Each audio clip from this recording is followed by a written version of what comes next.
श्रीमते रामानुजाय नमः। श्रीराम राम रामेति रमे रामे मनोरमे सहस्रनाम तत्तुल्यं रामनामवरानने।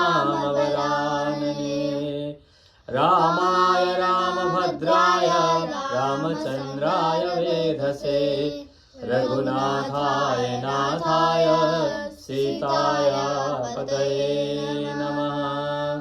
मनोजवं मारुततुल्यवेगं जितेन्द्रियं बुद्धिमतां वरिष्ठं वातात्मजं वानरयूथमुख्यं श्रीरामदूतं शिरसा नमामि।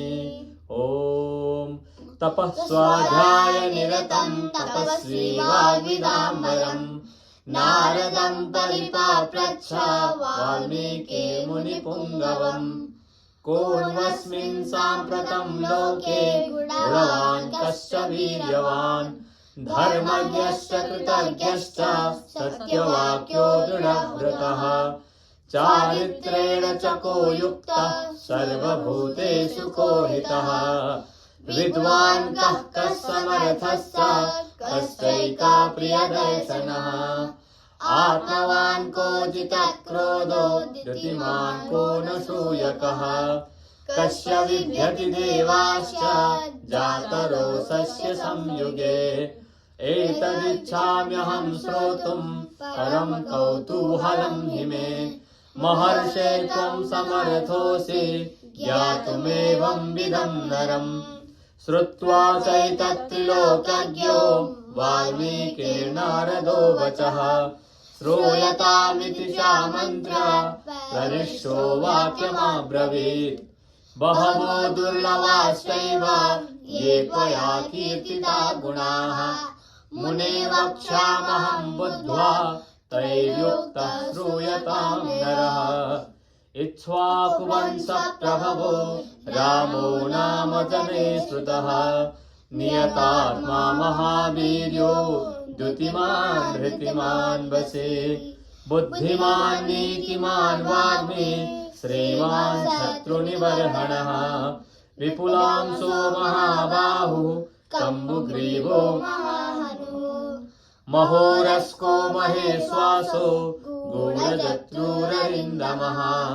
आजानुबाहुः सुशिराः सुललाटश्रुविक्रमः। समसमसुव्यक्ताङ्गः स्निग्धवर्णः प्रतापवान्। पीनवक्षा विशालाक्षो लक्ष्मीवान् सुवलक्षणः। धर्मज्ञः सत्यसन्धश्च प्रजानां च हिते रतः। यशस्वी ज्ञानसम्पन्न श्रुतिर्वश्य समाधिमान्। प्रजापति समश्रीमान् धाता रिपुनिषूदनः। रक्षिता जीवलोकस्य धर्मस्य परिरक्षिता। रक्षिता स्वस्य धर्मस्य स्वजनस्य च रक्षिता। वेद वेदाङ्गतत्त्वज्ञो धनुर्वेदे च निष्ठितः। सर्वशास्त्रार्थतत्त्वज्ञः स्मृतिमान् प्रतिभानवान्। सर्वलोकप्रियः साधु हृदीनात्मा विचक्षणः। सर्वदाभिगतः सद्भिः समुद्र इव सिन्धुभिः। आर्यः सर्वसमस्तैव सदैव प्रियदर्शनः। सत सर्वगुणोपेतः कौशल्यानन्दवर्धनः। समुद्रैव गाम्भीर्ये धैर्येण हिमवानिव। विष्णुना सदृशो वीर्ये सोमवत् प्रियदर्शनः। कालाग्नि सदृशः क्रोधे क्षमया पृथिवी समः। धनदेन समस्त्यागे सत्ये धर्मैवापरः। तमेवं गुणसम्पन्नं रामं सत्यपराक्रमं। ज्येष्ठं श्रेष्ठगुणैर्युक्तं प्रियं दशरथः सुतं। प्रकृतीनां हितैर्युक्तं प्रकृतिप्रियकाम्यया। यौवराज्येन संयोक्तु मैच्छत प्रीत्या महीपतिः। तस्याभिषेकसंहारान् दृष्ट्वा भार्याथ कैकेयी पूर्वं दत्तवरा देवी वरमेन मयाचत विवासनं च रामस्य भरतस्याभिषेचनम् स सत्यवचनाद् राजा धर्मपाशेन संयतः विवासयामास सुतं रामं दशरथः प्रियम् स जगाम वनं वीर प्रतिज्ञामनुपालयन् पितुर्वचन निर्देशात् कैकेय्या प्रियकारणात् तं व्रजन्तं प्रियो भ्राता लक्ष्मणोऽनुजगामः स्नेहाद्विनय सम्पन्नः स्वमित्रानन्दवर्धनः भ्रातरं दयितो भ्रातुः सौभ्रात्रमनुदर्शयन् रामस्य दयिता भार्या नित्यं प्राणसमाहिता जनकस्य कुले जाता देवमायेव निर्मिता सर्वलक्षणसम्पन्ना नारीणामुत्तमा वधूः सीताप्यनुगता रामं शशिनं रोहिणी यथा पौरैरनुगतो दूरं पित्रा दशरथेन च शृङ्गवेरपुरे सूतं गङ्गाकूले व्यसर्जयत् गुहमासाद्य धर्मात्मा निषादाधिपतिं प्रियं गुहेन सहितो रामो लक्ष्मणेन च सीतया ते वनेन वनं गत्वा नदीस्तीर्त्वा बहूदकाः चित्रकूटमनोप्राप्य भरद्वाजस्य शासनात् रम्यमावसथं कृत्वा रममाणा वने त्रयः